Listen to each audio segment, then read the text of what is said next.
I don't think this works in either one way or another. I have no idea. Because that's the one from the beginning, right? Like maybe first that's fine. One of the layouts is best feature of the Destiny franchise also. And it's some people's favorite pieces. Yeah. Marathon looks like travel to start. Oh, I really love it. I read Peter Principle ran it in the game development.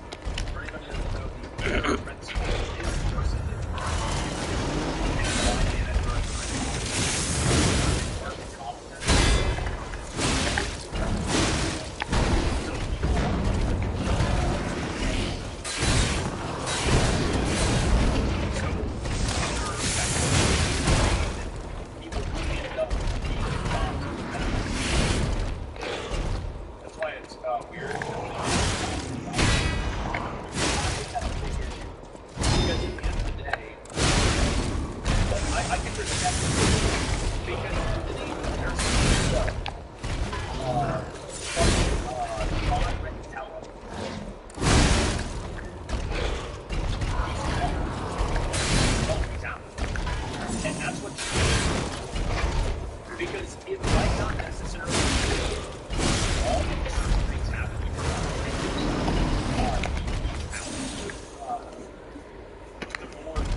Sony fucked up.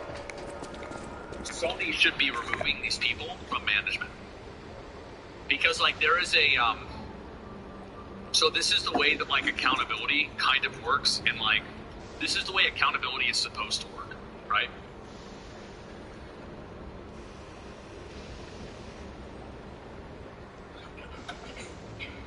Alright, so this is,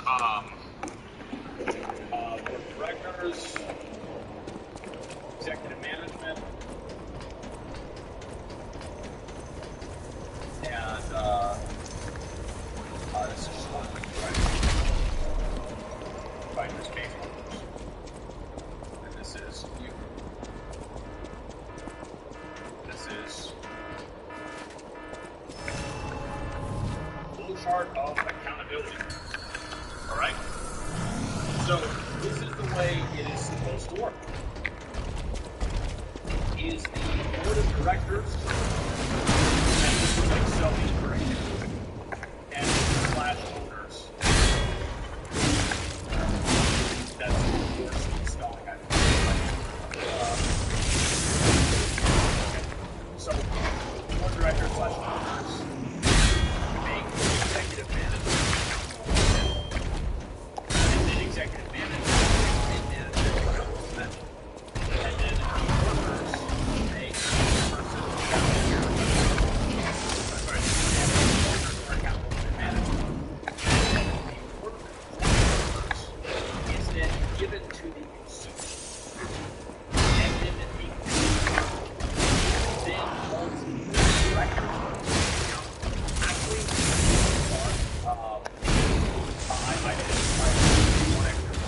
it's totally different.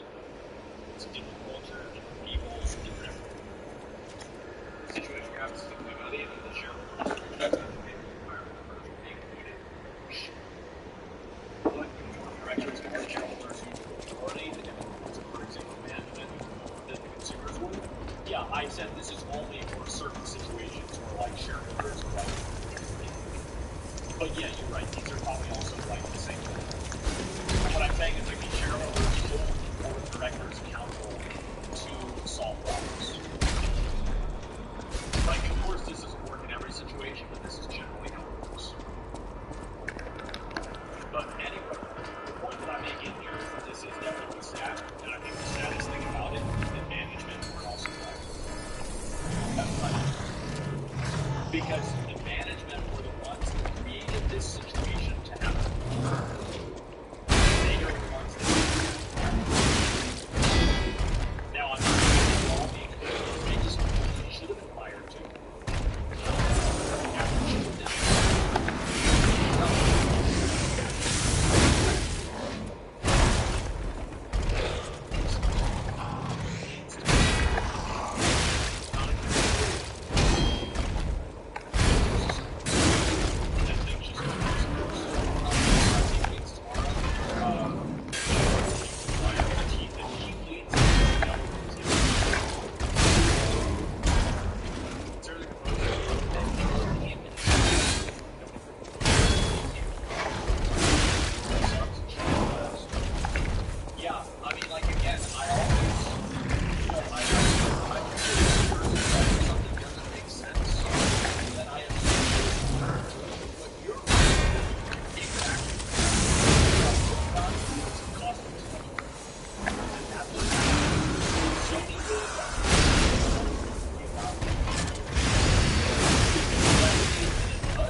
Such a stupid fucking boss.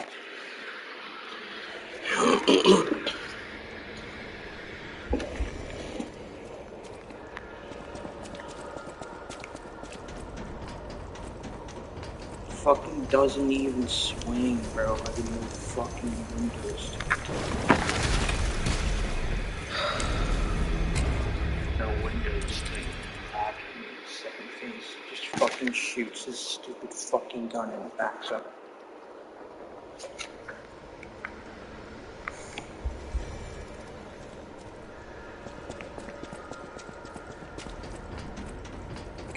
It's fucking sweeping attack. I have no fucking tell whatsoever.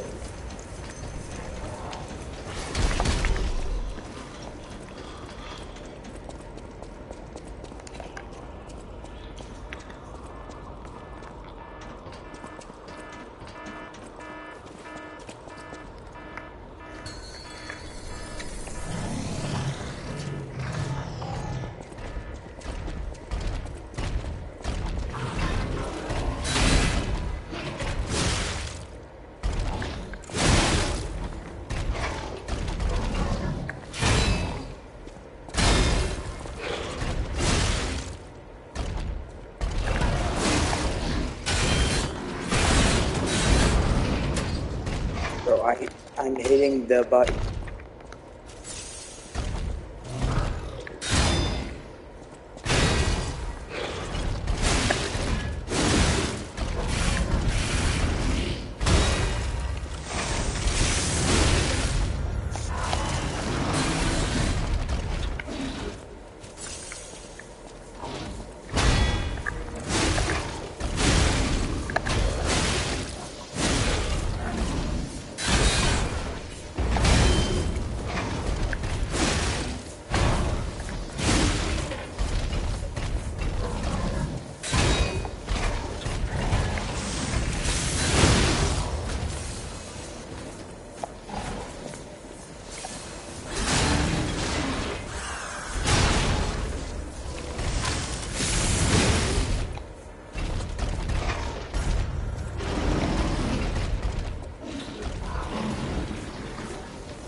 I'll use my...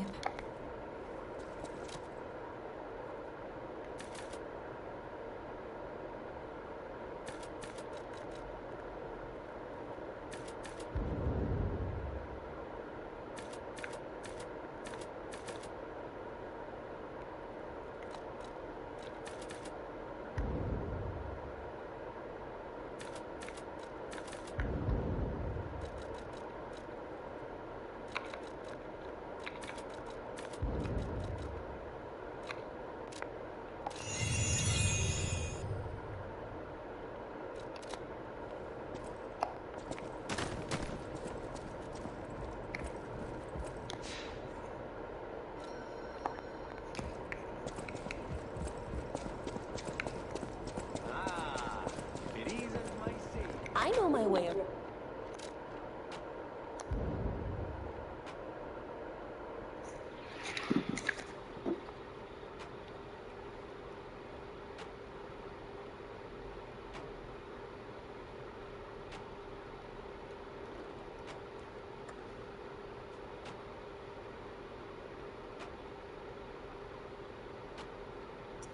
Liza Penis. It's sitting at an 80 overall Metacritic, and by that definition, that means most people like the game, but not everybody does. So welcome back to a series that I call Bad Reviews for Good Games, and today we're taking a look at what the haters have to say about Liza P. So Gomez Inel gave Liza P a 4 out of 10, and he goes on to say Bloodborne something, I don't know this length.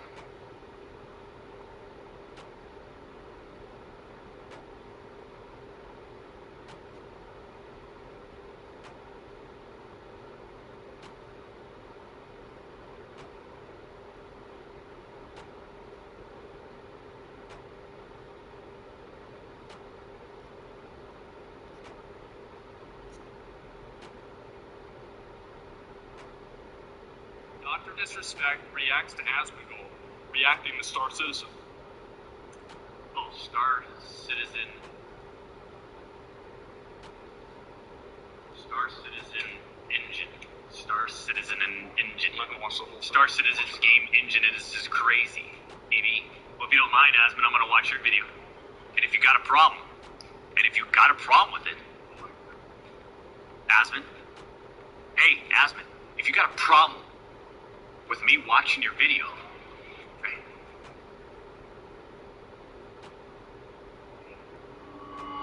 then I'll talk to you off stream. It's okay, you can make it up to me by just giving me a code to play this new game. Yeah, it's fine. Just make sure that I get a code to play the new game.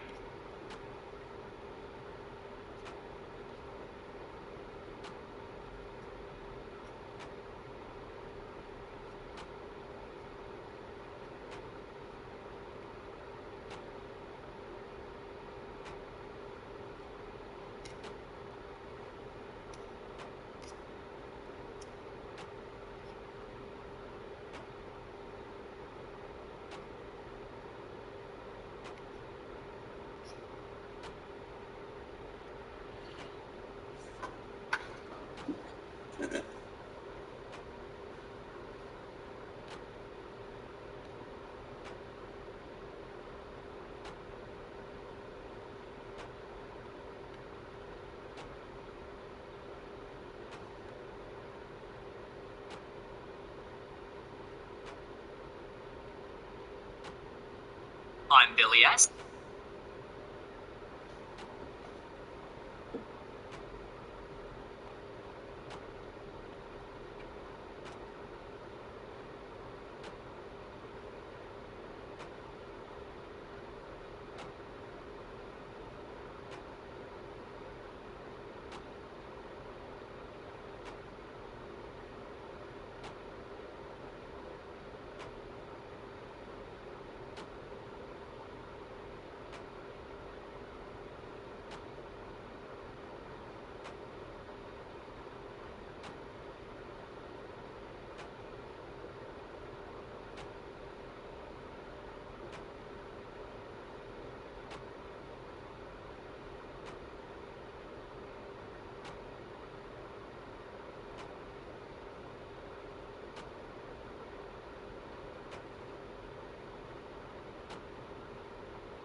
Welcome back to the channel. Today we're ranking all 7 From Software Soulsborne games, from Demon's Souls all the way to Elden Ring.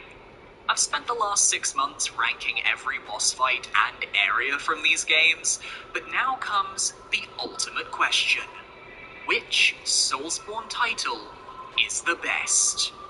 So this list is going to be... Some say that your first Souls game will always be your favorite, and I'm here to tell you that's wrong, but not entirely. You see, my first experience with FromSoft's work was Dark Souls 2 back in 2014, and Dark Souls 2 will be taking the last place spot on today's ranking. The land of Drangleic is varied, filled with colourful locales that very loosely connect to each other. From poison towers to iron keeps, ruins in the ocean to a secret pirate cove, there was so much freedom in how the world was designed that allowed the developers to create all the classic level types while not needing to constrain themselves to the Metroidvania interconnected world design of Dark Souls 1. Branching out more at the start gives players tons of options for how they want to progress. Do you take the normal path through the Forest of Fallen Giants and Hyde's Tower of Flame, or do you find a fragrant branch of yore and head through the shaded woods to Brightstone Cove Seldora? The world layout is honestly most reminiscent of Demon's Souls, as none of the different paths to each of the 4 Lord Souls ever interconnect. Once you go down the pit, you're there until you beat the Rotten. Once you go to Huntsman's Copse, it'll only take you to the Iron Keep. I love this game's lore. It's one of my favorites as people try to piece together just what the Kingdom of Drangleic truly was. How does everything fit? Who are all these people in the lore? There are kingdoms we hear about but never see, characters with tragic one-off stories, and bosses with lore to match the best of the other Souls games. I'm looking at everything to do with the Iron King, Sir Alon, the Fume Knight, and the Iron Keep as the best example. The early to mid-game of Dark Souls 2 is definitely its strongest aspect, as if you struggle with one path, just take another. You get more than enough souls from the many bosses you'll find to level up well enough.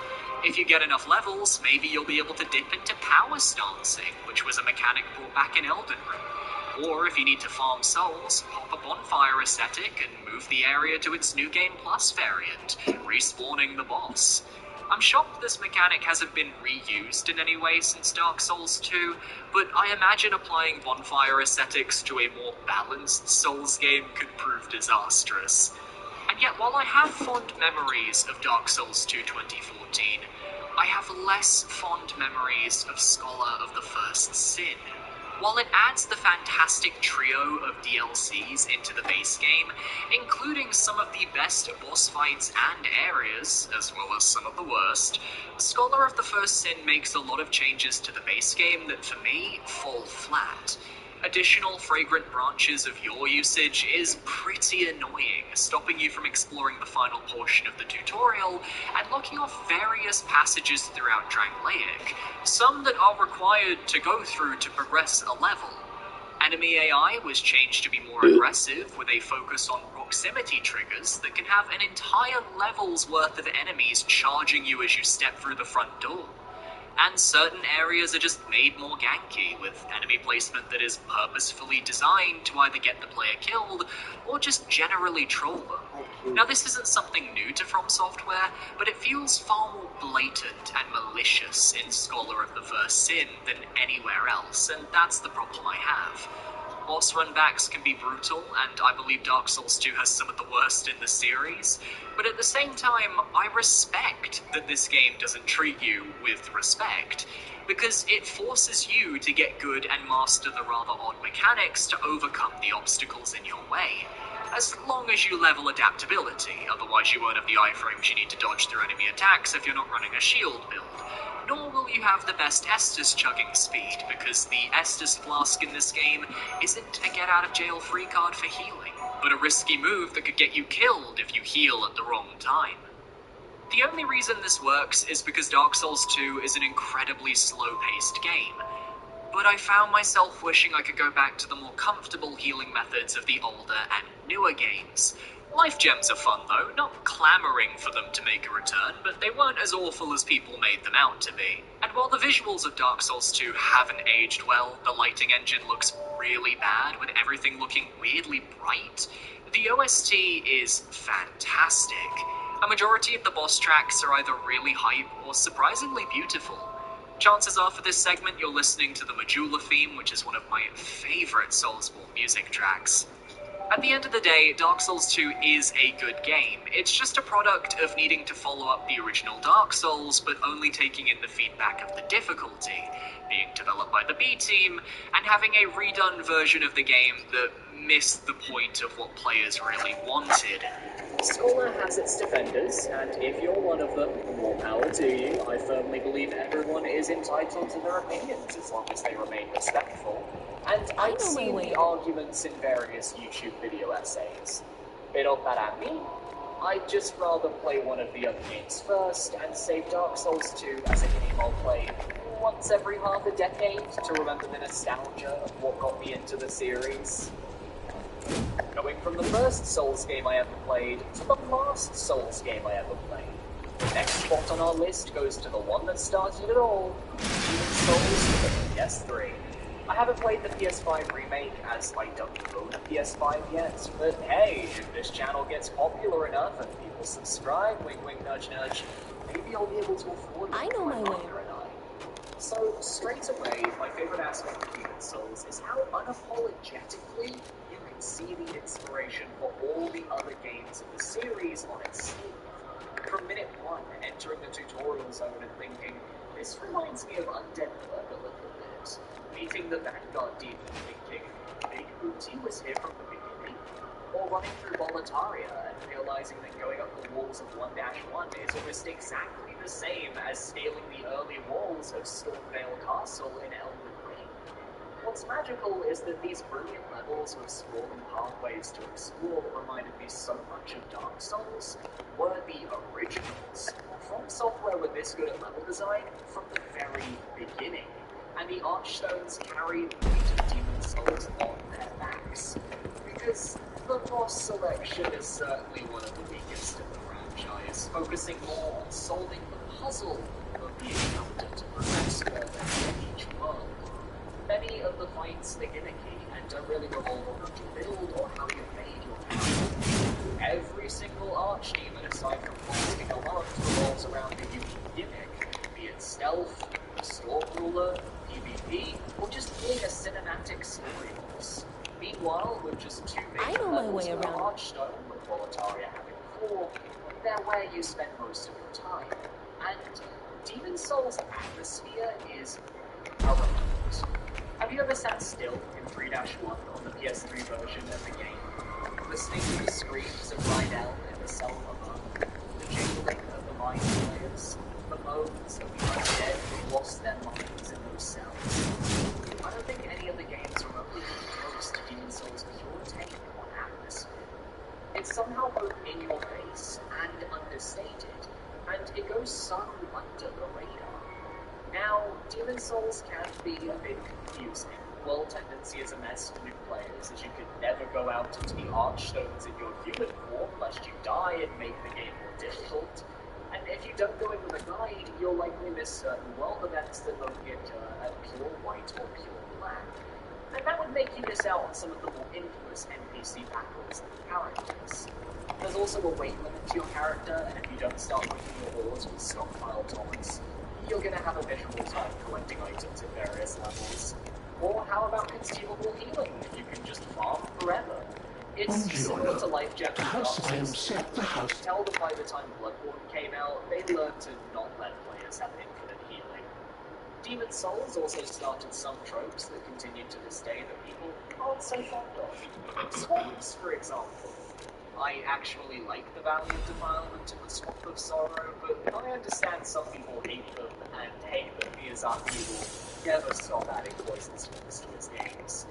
But I think we just have to cope on this one. Or how about the unkillable dragon gimmick from 1-2 that returns in Dark Souls 1 with the Hellkite Bridge, and Dark Souls 3 both on the High Wall of Lothric and in Castle Lothric, where you'll get hit by dragons and their fire breath as level hazards. Or Patches. I love it. My boyfriend hates it. So, you guys tell me if Patches is a worthwhile series inclusion or not.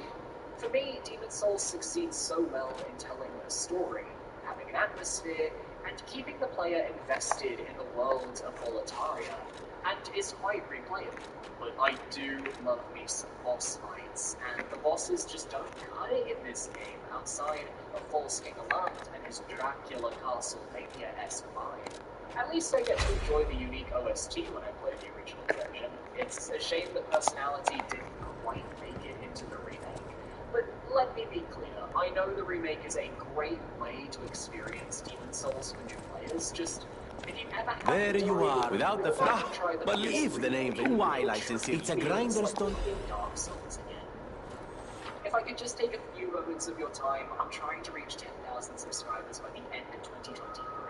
I don't know if we could do it, but I'd love to try. Look at how many of my viewers aren't subscribed. Let's rectify that. Be sure to parry that subscribe button so you can stay up to date on my weekly content.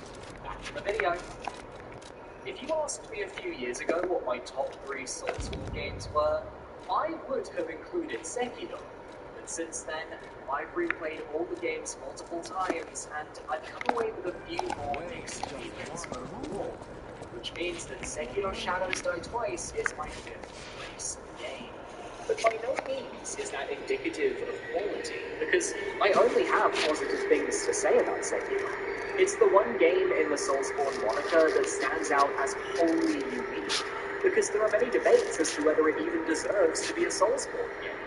You only have one build type, which can be altered with shinobi prosthetics, but in reality, you're playing a fixed character with fixed abilities and the same progression path each time you play. Yet this game has some of the most fluid combat From Software has ever created once you learn its rules and understand that Sekiro, at its core, is a rhythm game with action elements. It's telling a very simple story, one of a shinobi who wishes to do whatever he must to save his lord, and depending on the path you take, you'll be aiming for one of 4 distinct endings. But those endings are actually my biggest issue with Sekiro, so let me get that out of the way first. In order to get anything done in this game, you have to go back and forth between NPCs constantly. Sometimes having to eavesdrop on them, praying they'll drop a specific item, or a trigger will commence that lets you progress their questline. And I don't understand how anybody figured some of this out for the first time, because it's so convoluted, more so than your regular Souls NPC quest. In the Dark Souls games, you pick an ending when you reach the flame, and in Dark Souls 3, there are others depending on the small actions you take. In Sekiro, it's fetch quest after fetch quest. The least interesting part of the game happens to be the most vital. And you have to do this to get access to one of the game's hardest optional fights, Owl Farmer. But it is worth it because Sekiro's boss roster is tailor-made for the single play style of the shinobi, and thus everything can be reasonably balanced around your abilities. It's less like playing a Souls game and more like playing a DMC game, except that enemy is another player who's also incredibly good at combos. Whether it's regular enemies, mini-bosses, or main bosses, you'll be dancing around them, deflecting attacks, learning their unblockables, and picking up on their unique rhythm to overcome them. Upgrades are simple as beating mini-bosses to get prayer beads for your health and posture, while beating main bosses gets you memories you can trade for attack power. Your shinobi prosthetic becomes vital, both as a tool for battle with the sheer quality of items, from shuriken to a shield umbrella to firecrackers, but also a tool for navigation. That grappling hook single-handedly changed how From Software developed its areas, giving them more freedom than they've ever had in the past. And I believe it's what inspired Elden Ring's Legacy Dungeon level design with the addition of a simple jump button. Though at the same time, Sekiro's weakness is also its areas. They're just not as memorable for the most part compared to the rest of the Soulsborne games. It's a lot of the same aesthetic. Ruined Japanese homesteads and snowy mountains, with the occasional Senpo Temple, Mibu Village, and Fountainhead Palace to break the monotony with splashes of color. But centralizing most of your journey from Ashina Castle gives you a lot of freedom in how you approach Sekiro's challenge. Do you go for the Mortal Blade at Senpo first to give yourself an easier time against the Guardian Ape and the Corrupted Monk? Towards the end of the game, do you just go to Fountainhead Palace, or will you follow Emma's quest to unlock the second Hirata estate memory? You always have other things to be doing at every moment of the game. That freedom is awesome, spectacular, worthwhile. Sekiro's OST isn't as memorable as the other games in the series, but has a few standout tracks. Genichiro's battle theme, which you'll likely hear most of all, Great Shinobi Owl atop the Ashina Lookout, and Emma, the gentle blade, with her melancholic resignation to her fate to stop you should you pick the path of Shura.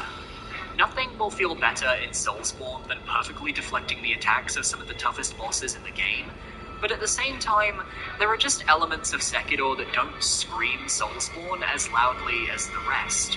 And I find that when I want to replay Sekiro, it's not as a Soulsborne title, but just as a standalone fun time. So for me, that's why I can't rank it any higher, despite only really singing its praises. If you haven't played Sekiro yet because you don't know if it's for you, please give it a go. If you get the opportunity, it's so worth it. It takes a while to click, but if you can beat the Genichiro Ashina fight atop Ashina Castle, the game will click for you, and you will be able to power through. There is something very difficult about ranking a game like Elden Ring. With its open-world nature and the sheer amount of content at your disposal, you'd think it would be the best Soulsborne game, at the very least the best bang for your buck, but that's a discussion for another video entirely.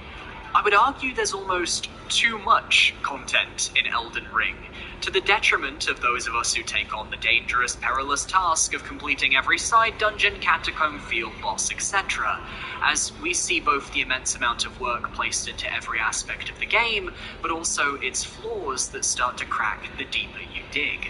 I recognize, however, that the majority of players won't be going for 100% completion, just wanting to see the game through to the credits. Don't worry about that. Elden Ring is going to be the definitive Soulsborne game for this generation, like Dark Souls 1 was before it. People are going to talk about it for years to come, and even me replaying this game just 1 year after my original playthrough, I've done a complete 180 on many aspects of the game for the positive. When Elden Ring first launched, many critiques were lobbied at the difficulty of the endgame, the reuse of certain bosses throughout the world that cheapened their main appearance, and the need for spirit summons. And while one of those arguments still holds weight, the other two have completely fallen by the wayside. The endgame difficulty, for example, had its perspective skewed because, let's be real, none of us knew what we were doing on our first playthroughs. We had no idea where we should be placing our stats or what the recommended ones would end up being, so with so many new items with crazy stat requirements, there was a lot of respecking at Renala to try out new builds. Now, we all know to level Vigor at least to level 40 or 50 by the time you reach the mountaintops, and if you do that, you will be fine for most of the endgame content. I ran a Dex build this time around with a few extra stats spread about so I could use the Morgoth's Cursed Greatsword as a backup boss weapon, so most of my stats went into Dex, and then once I'd hit what I wanted, I just started pumping into stamina. This worked. Elden Ring's endgame was easier. With this current playthrough, I also neglected to use spirit summons, so I could see how the game felt, and whether any bosses were actually built with spirit summons in mind. As it turns out, and perhaps this is because I played all the other games before doing Elden Ring, but I was fine. The only boss I wish I could have summoned for was Malenia, and she's clearly the exception, not the rule. Elden Ring was well balanced around the traditional Souls playstyle. We just needed time to get used to it, and with that balance comes a newfound appreciation for Elden Ring's design. The bosses are more aggressive and difficult to accommodate for the new techniques like guard countering, jump attacks, and just the general speed of the game increasing. Now you attack during boss combos, you don't wait them out like in Dark Souls 3. It becomes more about trading blows and identifying those openings as best you can. And some of these fights are amazing, visually and mechanically. Mohg, Lord of Blood, Starscourge Radahn, Morgoth the Omen King. None of the major boss fights feel the same. There's always a little twist to them, though I do dislike that some bosses, such as the aforementioned Mohg, have other versions of them you can fight in the game. It acts as a preview, yes, but it also acts as padding, blatant padding. Or in the case of Astel, the opposite, padding an endgame area with a previous boss that was so unique until we discovered the secondary fight. I really wouldn't recommend fighting every boss in this game, especially the field bosses. The dungeon ones I get because you want the equipment or spirit ashes that come with them, but I didn't need to fight 4 Deathrite birds, or all of the Knight's cavalry as an example. The open world is vast and has so many small pockets to explore. Most of the smaller dungeons are fun the first time through, and a majority of them do feel different enough in their mechanics to not get repetitive, with the exception being the various catacombs. They needed something else, a different enemy type than those imps, more pallets for the walls aside from those dreary grey tombstones, and not overusing the Erdtree Watchdog boss. On the flip side, you have some of the best designed areas From Software has ever created in the Legacy dungeons. You'll explore Stormvale Castle for the first time and realize there's 50 different ways to progress the level, all valid and possible. You see Lanedale for the first time and realize as you start exploring, I can go everywhere in this city. And there's a second half, a sewer system just below. Or how about going down to Shifa River for the first time and being blown away by the sheer size and scope of the underground, the elevator taking a whole minute to get you down there. The map just keeps expanding and expanding, with more locations to see, more dungeons to face, more bosses to defeat, and that's not including the secret areas like the Haligtree or Mogwin Palace. And there's gonna be DLC coming in, I assume, 2024? This game is going to be insane once it's truly complete. But it's the small things that I love about Elden Ring that really work. Just clearing an enemy encampment and getting a refill of your Crimson Flasks so you can continue exploring without needing to rest at a grace is so convenient, and needs to be a thing in future Souls games. Collecting cookbooks and learning how to craft your own throwable consumables, each tied to collectible pots and perfume bottles, or creating your own grease to apply to your weapons for elemental damage. I know the crafting system isn't everyone's cup of tea, but I found myself enjoying it on my recent playthrough, even if it's just for the thrill of the hunt. And while NPCs are difficult to track in this game, the actual storylines are a lot of fun. Rani's questline is basically the canon ending for most players. Blythe and Alexander are both tragic figures in their own right. And what about Selen, who wishes to further the knowledge of Glintstone sorceries, only to end up like this? My main issue with Elden Ring for me that keeps it out of my top 3 is a lack of replayability.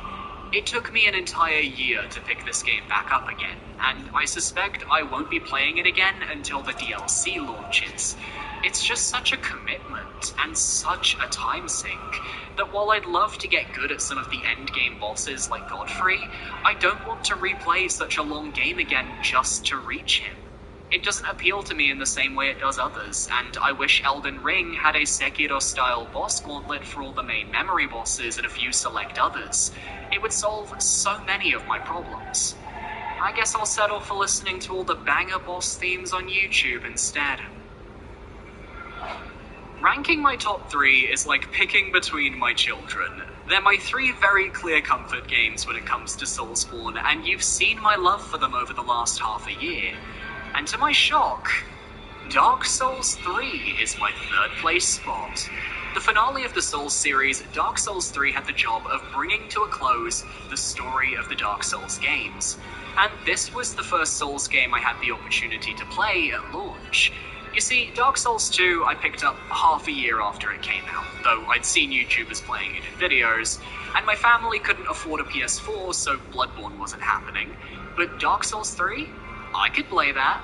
There was something very magical about getting to experience this new world alongside everyone else, discovering hidden areas and bosses off the beaten path, checking out cool new weapons, and discovering armor sets from past games that had everyone excited. This feeling only furthered when the DLCs came out and I got to play them as well from moment zero. The Ashes of Ariandel DLC remains a treasured memory, as I got off